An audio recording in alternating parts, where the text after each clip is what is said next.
From bars that fought themselves and ended up in multiple criminal activities, she's hitting her, to another that struggled with tax and liquor license issues, here's what happened to the bars that ignored John Taffer's advice, starting with Kiva Lounge Bar, which was located in San Marcos, Texas, and owned by two musicians named Miles and Henry.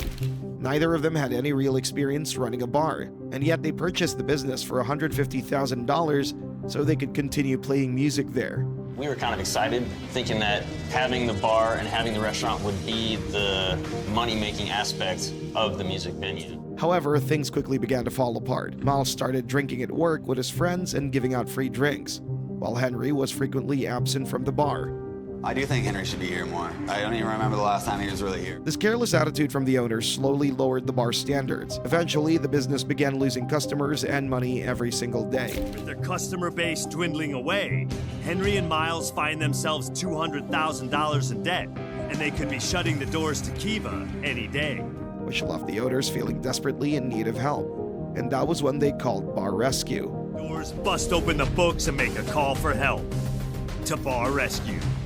When John Taffer arrived, he immediately noticed serious problems. During recon, he observed kitchen staff cooking fries with their bare hands. Now picking up French fries with his bare hand, he now has sweat all over the French fries in the basket.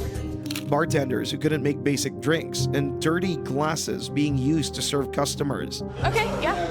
You know how to make those? Will you make them for me, please? I got you, baby. Thank you. Here's your dad drink. For 1 second. There's supposed to be like little flakes of gold in here. Oh no. There's something in the drink that they sent back that just means that their glasses weren't washed out properly. When John confronted them, the staff laughed, continued drinking, and refused to take him seriously. Picks up food, throws it on the grill, and your food is covered in sweat. Now you're laughing. Is this fun for you? Despite the disrespect, John held a staff meeting and clearly explained the bar's problems, stressing the urgent need to start making money immediately. After a failed stress test, John made major changes. He retrained the staff, renovated parts of the building, and renamed the bar as The Morgue to match the building's history.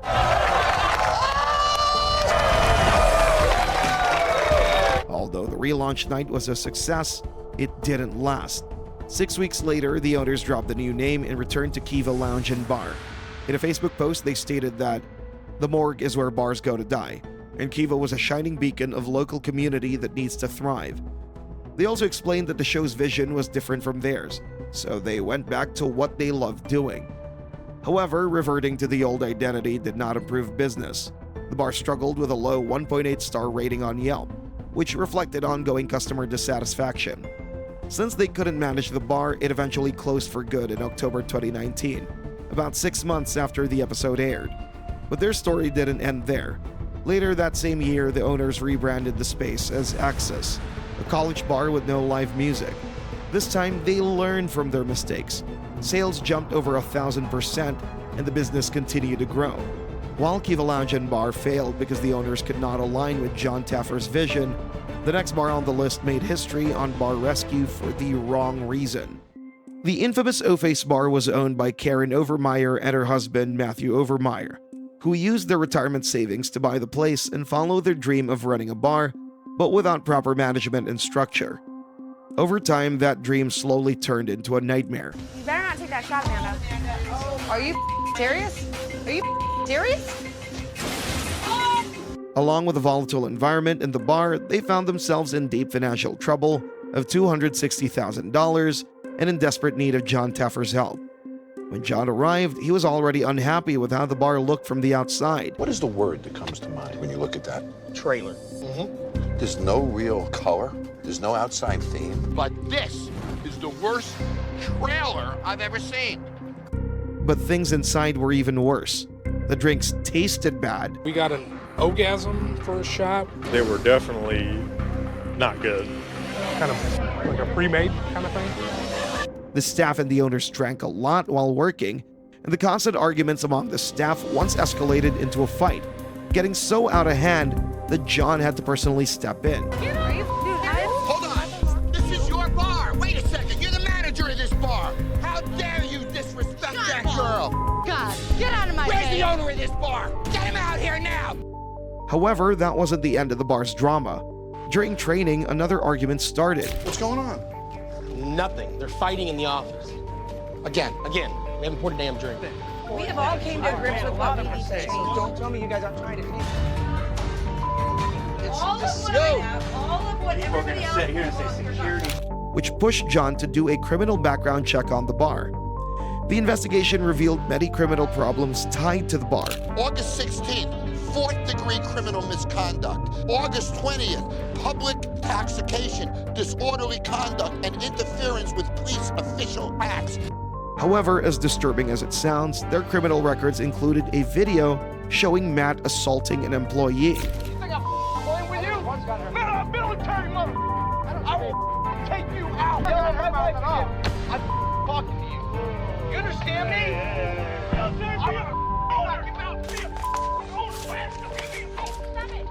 And still, Matt argued back, trying to justify his actions. Your bar isn't what's wrong. Your character is what's wrong. I've aired out my differences with all these people. I've talked. I've discussed with them. Really?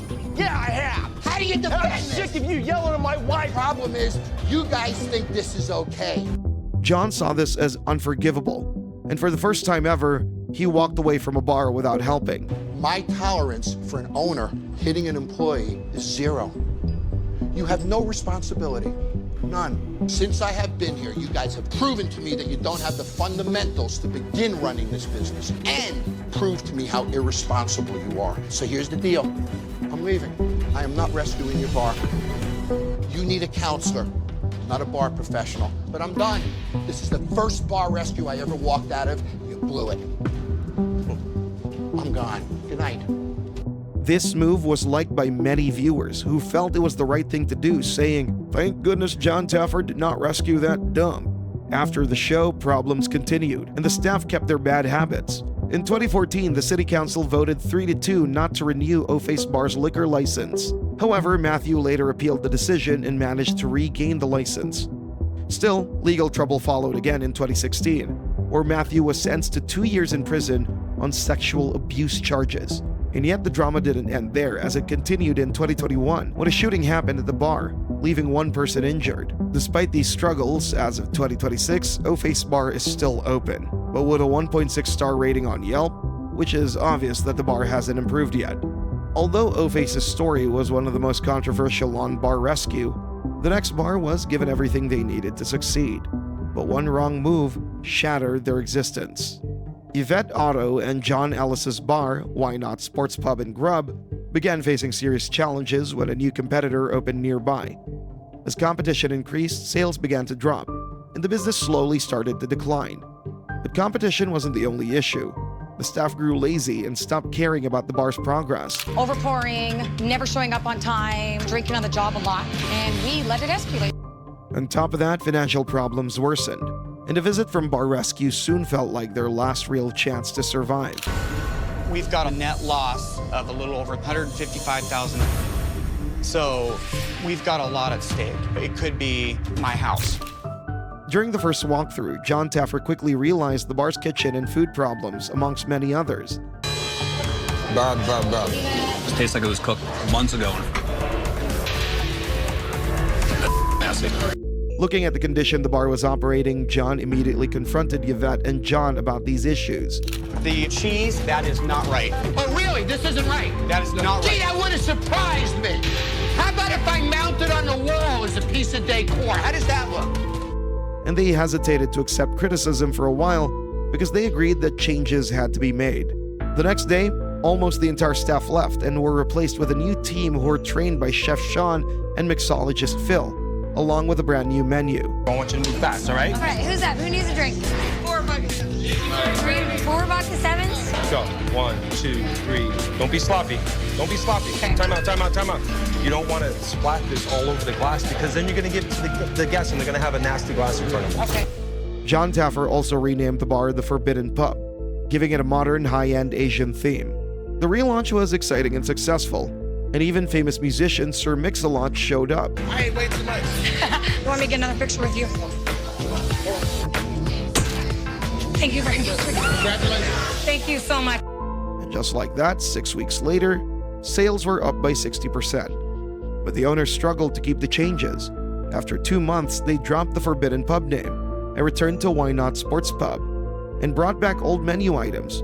Because of returning to their old habits, the bar maintained a low 2.7 stars on Yelp and eventually closed in August 2017, about a year after the episode aired, without a proper explanation. Since the closure, there's no public information on what Yvette and John went on to do personally or professionally.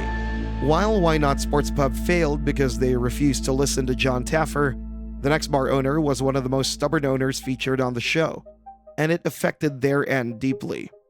Bill Rodenheiser's overconfidence about the success at a Chicken Bone Bar had led him to open a second location, but that bar closed in just 9 months. I mean, just think about all of a sudden just lighting $1.5 million on fire. The management problems grew worse, and the stress began to take a serious toll on everyone involved in the bar business. The decisions that I made destroyed my life. Bill thrives on confrontation. Bill has a difficult time. When John Taffer arrived to help, he noticed many issues. The floors were dirty, the menu was very long and full of spelling mistakes. The menu was so busy and confusing, and it's really huge. It just kept opening and opening and opening. And the food and drinks were unsurprisingly of poor quality.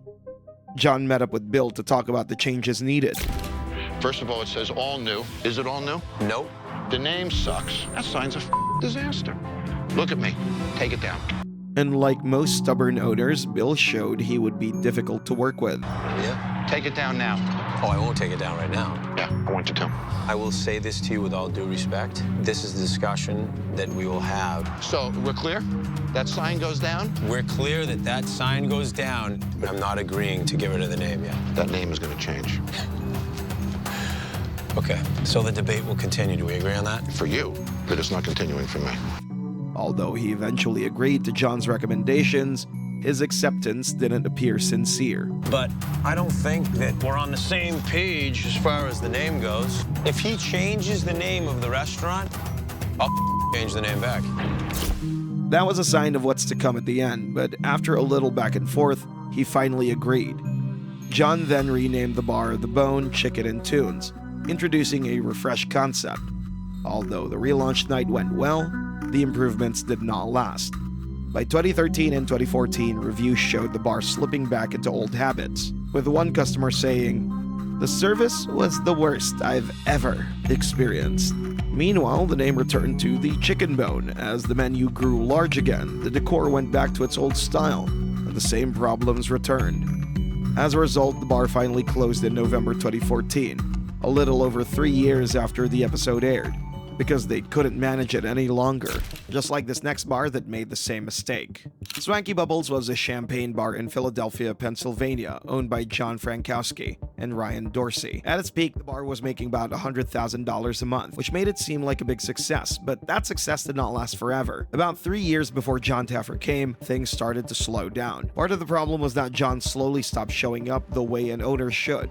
And I've seen him maybe 10, 15 times. With John no longer regularly present, Ryan was left to run the bar and make most of the decisions on his own. When John Taffer and his wife Nicole came to help, Nicole went inside acting like a regular customer, and Ryan talked with her, gave out free drinks, and made flirty comments that made the situation uncomfortable. If you're nice to me, I'll give them to you. How about that? Yeah? Let's get a round of those there, sunshine. What's up with this? What's up with that? It's extra chocolate martini? Who came up with that? All right, bye. You too. Creepy, creepy, creepy. Ryan did make us feel a little uncomfortable. So, guys, let's talk about Ryan. Was he being a nice owner? He was being a little extra friendly. After meeting with John, it was clear that Ryan wasn't taking the business seriously. Top priority? I would say it's up there. It's up there. Come on, be straight with me. Everything isn't your top priority. I think about everything as a whole.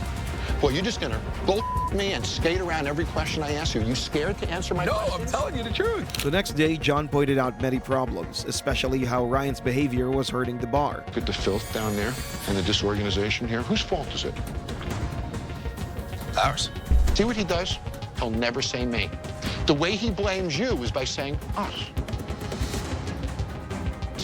He is your problem. Eventually, John taught them how to do things properly, and in order to turn things around, he changed the bar into a women-only social club with simple food and cool drinks, and renamed it Sheer with a more classy look. After the show ended, the owners quickly changed the name back to Swanky Bubbles, and so, with no visible improvement, the review stayed negative, with one customer describing her experience. "It was so bad, we are never coming here ever again." While the bad reviews came in, it also had bigger issues, like a liquor license problem, which meant they couldn't legally sell alcohol. On top of that, they also had a tax lien against the bar. These issues crippled the bar, and it eventually closed for good in November of 2011, which was just a few months after the show. While Swanky Bubbles' owners' refusal to accept John Taffer's changes landed them into huge problems, the next restaurant owner completely disrespected John Taffer's work, and the consequences were immediate. Pirates Tavern was located in Silver Spring, Maryland, owned by Tracy Rebello. She came up with the idea for the bar after hosting a pirate-themed Halloween party. The event was such a hit that she decided she wanted to recreate that atmosphere all year round, so she opened a pirate-themed bar. But while the idea was creative, she struggled with the idea of running the business. We don't really have a captain, and we just drink and we party all the time. It'd be fun to come down here, but this was one of the worst successes ever. And by the time she called John Taffer for help on bar rescue, the bar was already in serious debt. I'm $900,000 in debt. I lost my house, my credit was shot, I lost everything. When John arrived, he made it clear that the pirate theme did not fit the office-filled middle-class area of Silver Spring, calling it unrealistic to think that a pirate bar could succeed in the bar's location. Is the concept. It's a pirate bar in Silver Spring, Maryland. Corporate people don't want to go have lunch in a pirate bar. High-rise, a corporate high-rise, and I add up the amount of office workers that are here from 9 to 5. This market is nuts. Lunch. We have to win this war. And we're not going to win this war as a pirate bar. Towards a corporate atmosphere and less towards a pirate atmosphere. Not less. Pirates is dead. To fix the problems, John brought in experts to improve the food, retrain the staff, and remove the pirate theme completely, putting everyone in normal clothes. John also changed the name to Corporate Bar and Grill to match the nearby offices, but it didn't impress Tracy and her staff. What the f is that? I'm scared. At the relaunch, the new bar looked clean and modern, and at first, it seemed like things might improve, but Tracy hated the bar's new structure because it felt like John ruined what she loved. These changes are not what I had wanted. Are you unhappy? Look at this place. Look at the food prices you did today. I'm gonna sleep on it for a couple of days, whether it becomes a pirate bar again, well, I can do anything I want. And just like Tracy said, she later did what she wanted by shutting out the new versions only a few weeks after the show. With that, she brought back the pirate decorations and reopened it as Pirates Tavern again. In a video posted on YouTube, the staff even burned some of the new decor John's team had added and made a parody music video called Pirates Revenge that openly mocked John and the show. To kill. I never watched your show. I had no way to know what a bastard you could be. Unbridled arrogance with nothing in your pants, perfect for reality TV. Paintbrushes in our hands, your foul deeds will not stand. We'll bring her back from Davy Jones.